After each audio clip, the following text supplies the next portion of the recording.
Hari ini kita akan belajar berkaitan dengan jirim dalam alam, sifat fizik dan sifat kimia jirim, bab 5, sains tingkatan 1. Jangan lupa tekan butang subscribe dan like. Hari ini kita akan belajar berkaitan dengan maksud sifat fizik dan sifat kimia.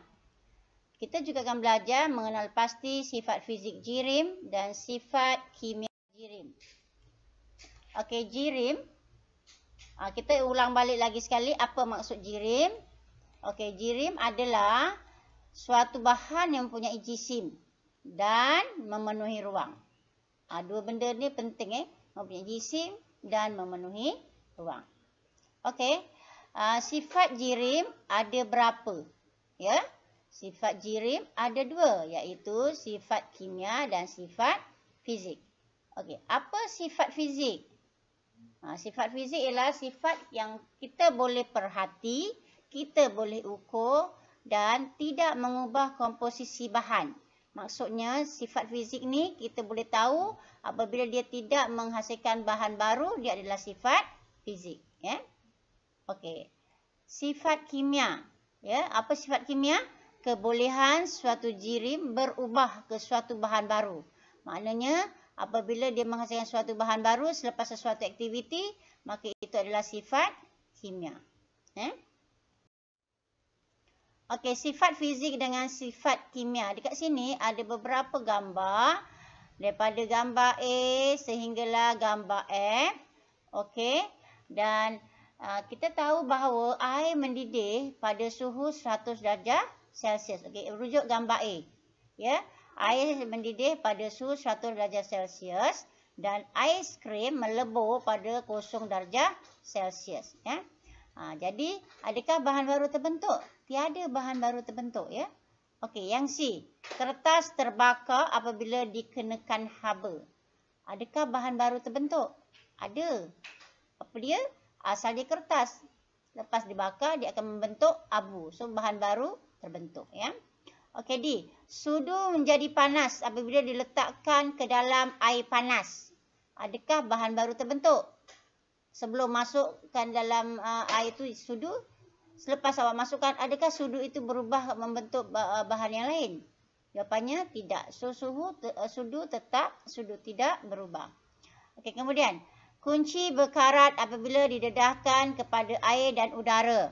Mula-mula kunci tak berkarat. Lepas didedahkan air dengan udara, dia berkarat. Asal tak berkarat. Selepas berkarat, maka ia akan menghasilkan suatu bahan baru. Ya. Okey, ubat melarut di dalam air. Ubat tu masuk dalam air. Ubat tu begitulah rasa dia, masuk dalam air, begitulah juga rasa dia. Ya. Jadi, tiada bahan baru terbentuk. Jadi, awak kena ingat bahawa sifat fizik tidak menghasilkan bahan baru dan sifat kimia akan menghasilkan bahan baru. Jadi yang menghasilkan bahan baru adalah sifat kimia. Okey. Kalau merujuk dekat sini, aktiviti A dengan aktiviti B itu, sifat fizik dia adalah takat didih dan takat lebur. Ya. Aktiviti C, kebolehbakaran. Maknanya bahan itu boleh terbakar ataupun tidak. Okey, D, kekonduksian haba. Maknanya kebolehan haba mengalir pada objek tersebut. Kemudian E, pengaratan. Proses karat berlaku. Kemudian F, larut. Kebolehan bahan melarut dalam air. Okey, sifat fizik jirim. Okey, sifat fizik jirim.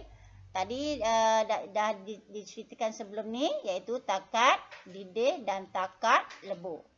Jadi cecair yang berbeza mempunyai takat didih yang berbeza. Contohnya, takat didih air adalah 100 darjah Celsius. Benda lain dia punya takat didih. Contoh, besi. Takat didih besi pada suhu, takat lebur besi pada suhu 1536 darjah Celsius. Sangat panas. Ya. Okey, tetapi ais melebur pada suhu 0 darjah Celsius. Setiap benda mempunyai takat didih dengan takat lebur yang berbeza. Begitu juga dengan bahan-bahan lain, ya, seperti alkohol. Takat didih lebih rendah daripada takat didih air. Apabila mengendalikan alkohol, atau etanol ketika membuat eksperimen perlu jauhkan daripada api sebab ia adalah bahan yang mudah terbakar. Ya. Okey, seterusnya takat lebur ais adalah suhu tetap ketika ais berubah menjadi cecair pada tekanan tertentu. Maknanya air batu ais tu suhu dia adalah 0 darjah Celsius. Dia melebur pun 0 darjah Celsius. Kenapa suhu dia sama? Nanti kita akan belajar pada video-video yang akan datang. Okey. Seterusnya yang kedua, kekonduksian haba. Ini ada di rumah awak.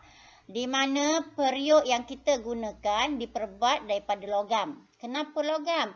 Kerana logam boleh mengalirkan haba. Jadi kalau awak gunakan periuk yang bukan logam, dia mengambil masa yang lama untuk masak. Sebab awak panaskan periuk tu dia tak panas-panas. Sebab dia bukan konduktor haba yang baik.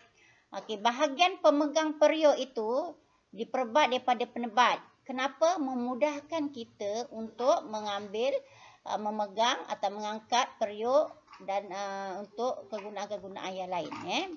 Jadi kekonduksian haba maksudnya ialah kebolehan haba mengalir pada sesuatu objek. Okey, keterlarutan. Kebolehan suatu bahan itu melarut di dalam air. Contoh gula boleh melarut ke dalam air. Gula tu komposisi dia sama. Apabila masuk dalam air, bahan yang ada dalam gula tadi pun ada di dalam air. Tidak berubah kepada bentuk yang lain.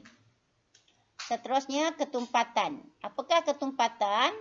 Ketumpatan ialah kuantiti jisim per unit isi padu. Ya.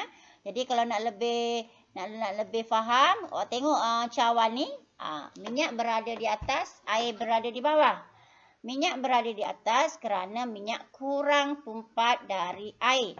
Air berada di bawah kerana air lebih tumpat dari minyak. Jadi awak kena tahulah kalau benda tu berada di atas kurang tumpat, benda tu berada di bawah lebih tumpat. Okey. Contoh-contoh lain seperti petrol dan merkuri. So merkuri lebih tumpat duduk di bawah, petrol kurang tumpat duduk di atas. Begitu juga dengan pasir dan air. Pasir lebih tumpat duduk di bawah, air kurang tumpat duduk di atas. Ya. Okey, sifat kimia jirim. Ya. Ada beberapa sifat kimia jirim iaitu kebolehbakaran.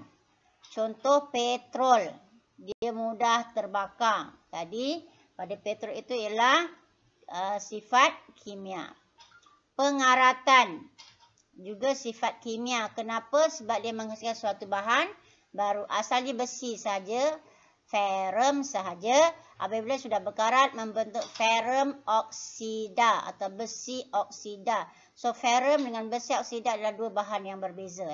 Jadi dia adalah sifat kimia jirim. Seterusnya pereputan. Pereputan ya pun sifat kimia jirim. Contoh ayam ya atau burung. Okey, pada dalam burung atau ayam itu mempunyai bahan-bahan kimia yang lain. Apabila dia mereput, dia mempunyai bahan kimia atau bahan-bahan di dalam badan dia berbeza dengan yang masih hidup. Jadi itulah sifat kimia jirim. Kemudian keradioaktifan, ya pun sifat kimia jirim. Rumusan daripada pelajaran kita hari ini ialah sifat jirim ada dua bahagian, iaitu sifat fizik jirim. Ya. Antara sifat fizik jirim adalah takat didih atau takat dan takat lebur, kekonduksian haba, keterlarutan, ketumpatan. Ya. Manakala sifat kimia jirim adalah kebolehbakaran, pengaratan, pereputan, keradioaktifan. Jadi kena ingat bahawa sifat fizik tidak menghasilkan bahan baru. Maknanya komposisi bahan tetap sama. Manakala sifat kimia akan menghasilkan suatu bahan baru. Jadi sifat fizik dengan sifat kimia berbeza. Jadi pelajar-pelajar perlu mengenal pasti apakah sifat fizik, apakah sifat kimia. Okey, moga video ini memberi manfaat kepada semua ya. Selamat belajar. Thank you.